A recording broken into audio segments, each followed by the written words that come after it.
In 1910, the United States military discovered an extra-dimensional rift in the California desert. At the time, they didn't understand what it was, and naturally launched expeditions. Few of the explorers survived. Those that did returned as violent men incapable of speech. Each one attacked fellow servicemen and doctors before dying. Dying is perhaps too kind of a word. Their tissues lost structural integrity, leaving these men boneless, grotesque parodies of humanity. Autopsies showed that none of the men had skeletal structures. Rather than bone, they had rough formation of what turned out to be calcified fungus. When inhaled, this fungus turned formerly brilliant men into mute, violent husks who quickly died. Autopsies once again showed a hardened fungal structure in place of a human skeleton. In 1914, a being of unknown origin peered out of the now heavily guarded rift. We weren't able to stop it. Not only was it utterly immune to human weaponry, the sight of it caused strokes, heart attacks, and in some cases, spontaneous physical mutations in the guards. Fortunately, it didn't stay long. Unfortunately, it returned several times to peek out into our world. Each time had devastating consequences. I don't know how or why the government came to this conclusion, but the document I accessed states that the intruder was a young being that was, effectively, peeking through a keyhole. When other, greater beings discovered the rift, humanity would be in dire danger. Over the next 4 years, military physicists conducted rounds of experiments with the intent of closing the rift. Instead, they tore another hole in our dimension in 1923.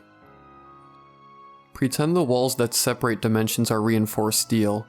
For about 30 seconds, the physicists transformed the steel wall into a mesh screen. Permeable, unsecured, and easily destroyed. Something burst through that screen, an electric tornado covered in stars. The moment it broke through the screen, the rules of our reality forced the being into a physical body, beautiful and hideous at once. The creatures somehow defied natural laws while still being beholden to them. It shrank to the size of a rat and grew to the size of an elephant in the span of 5 seconds. It bled white fire and vomited diamonds, but was allergic to milk and silver. Its sweat left verdant greenery in its wake, even on steel walls. Its waste consisted of a fungus that dissolved and replaced the internal structures of a living host, converting mammals to sentient puppets that seemed to function as the eyes and ears of the being. Most spectacularly of all, it physically manipulated the universe. One early account tells of a handler who entered the being's compound and promptly had a stroke, which was not unusual. Early on, the being exerted a range of effects on personnel, ranging from clairvoyance to abrupt physical mutation to injuries such as heart attack and stroke. Surveillance footage shows the handler drifting between infancy and old age like a sped-up film. Suddenly the handler screams, "They've already come. This is what will come. This is what has come." The air behind the handler ripples into a morass of glimmering darkness. Something emerges from it, something bright and starry, hideously beautiful in the way of gods and angels. Those of us who have seen the footage catch only a glimpse of this divine monstrosity before the image cuts to strange, sparkling black. According to the timestamp, it resumes precisely 14 seconds later.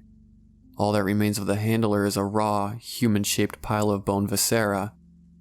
Behind him, the being grapples with that glimmering dark slit, pulling it closed the way we might close a pair of curtains. The being succeeds, then collapses behind the handler's remains and grieves. The grieving proved that the being bonded closely with its captors, though highly intelligent. In fact, immeasurably intelligent in human standards, it bonded to people in a manner similar to that of a companion animal. In stark contrast to the being's gentle loyalty, the intruders, the godlike monstrosities even our cameras can't comprehend, were hostile. That incident was the first sighting, but it was far from the last. From that day forward, the monsters, eventually codenamed Sed, attempted to cross into our world on a frequent basis. Our only recourse was the being, who bravely knit the openings closed and, in some cases, injured or even killed the intruding Sed. Before long, too many attempts were being made too frequently for one being to handle indefinitely. The military solution was a breeding program. After 5 years and hundreds of experiments, the military discovered that the being's offspring had to be carried in human males. They siphoned nutrition using an array of tentacles they inserted into the intestines and stomach. In several cases, the hybrid fetus triggered a metamorphosis wherein the father and fetus combined into a single entity.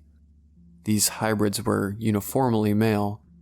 While they inherited most of the being's more interesting properties, none could knit the universe together. They could, however, accurately predict future events. They were weak, however, prone to fits of grieving over horrible events, and joyous celebration over events that made them happy, some of which were as inconsequential as the birth of kittens.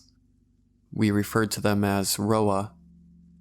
In other cases, the fetuses ate their way out of the fathers. The cases of cannibalism unerringly resulted in violent offspring. We called these cannibalistic offspring Cherum, to differentiate from the Roa and euthanize them all. Until 1994, when a second being was finally born. She tore out of her human father and knit him back together immediately. He still died.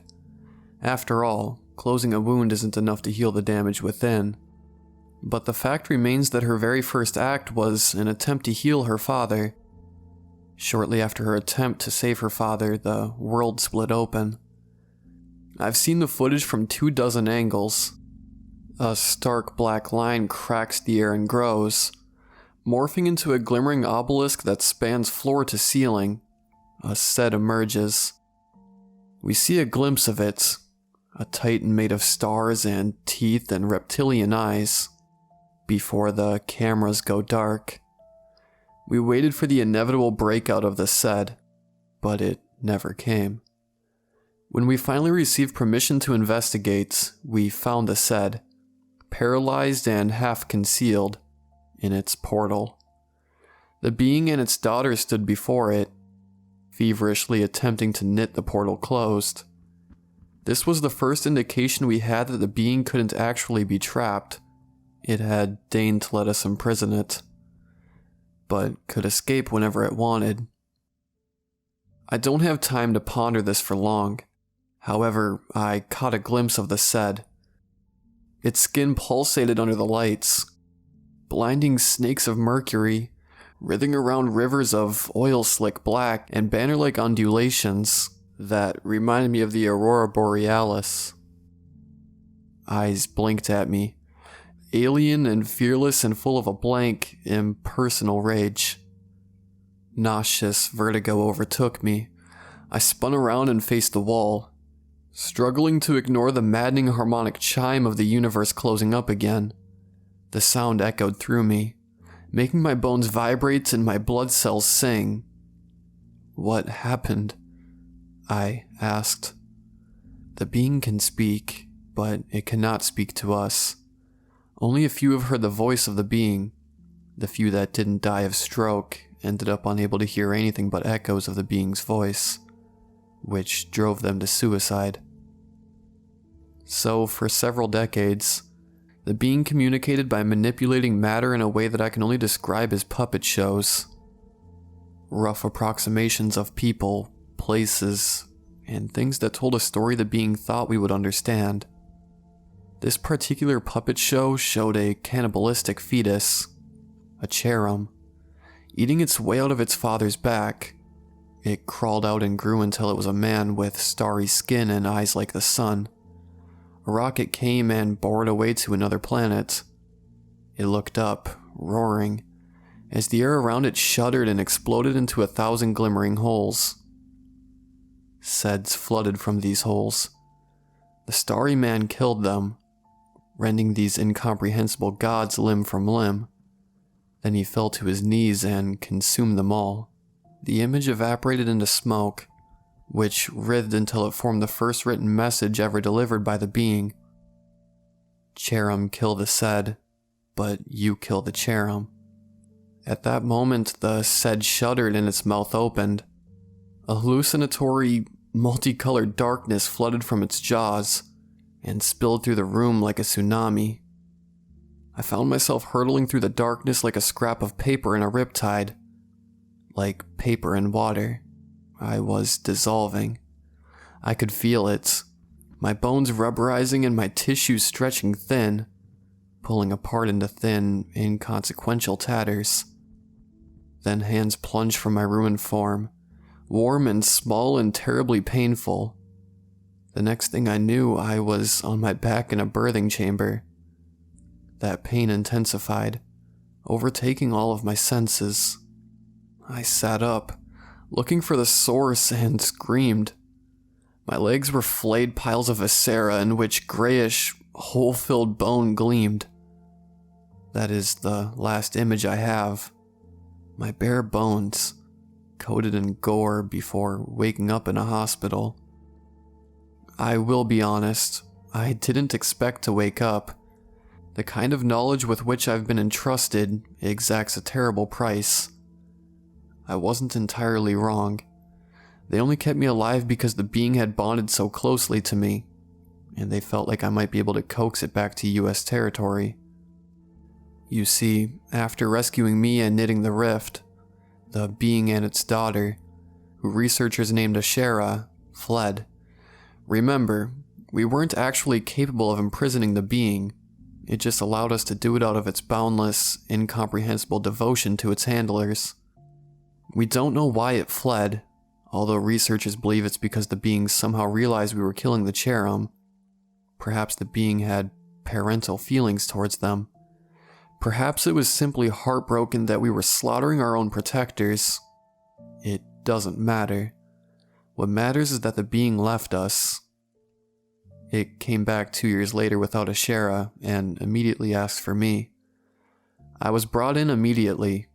Military specialists told me to obtain the following information: what the Sed were, and how to stop them. If I failed, I would be killed.